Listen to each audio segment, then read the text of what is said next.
The Prime Minister's wine cellars have just been given a clean-out. Gone are what one wine writer called the very embarrassing tired old whites and dirt cheap fizz.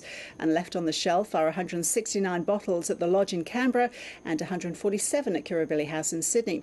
All up, the collection is now worth $7,200. And that means the average value of a Prime Ministerial bottle is about $25. Not a lot when you're entertaining at the top table.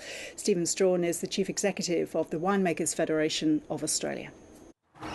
Well, I think they've made some improvements in the list, and I think it's a more eclectic list. There's a lot of representation of new and innovative wines there, which Australia does very, very well. But you know, if it was going to be a wine list to showcase the Australian wine industry, I'd like to see more wine in there that was top end, that was, you know, talking to the fact that we are one of the world leading wine industries, and that was showing off our wine and was proud of it. And it is a surprise that the average value of a bottle of wine in the Prime Minister's cellars is about $25. That seems very low.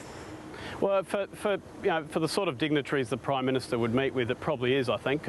It's good that they've got some of those wines in there. It's great that they're showing off Australian wines that are value for money, but at the same time we should also be putting on the tables of these dignitaries the very, very best that Australia can do. And there's some great wines that aren't in that list. The list could be bigger, and it could have some of those top-end wines that we make so well. And are we at risk of coming across as a bit unsophisticated by offering those middle-of-the-road wines to our overseas visitors? We are trying to get away from the cask wine, table wine image, aren't we?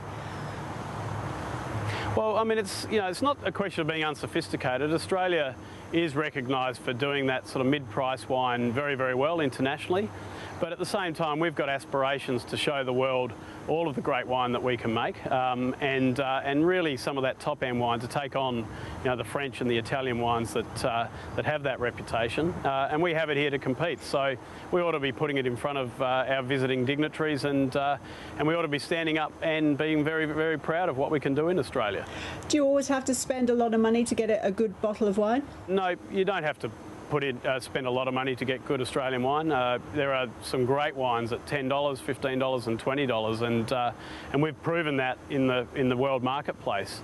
But at the same time, when you're talking about the PM cellar, this is one of the most important wine cellars in the country, and I'd just like to see more at the top end that talks to Australia's great diversity and great styles. Stephen Strachan, thank you. It's a pleasure.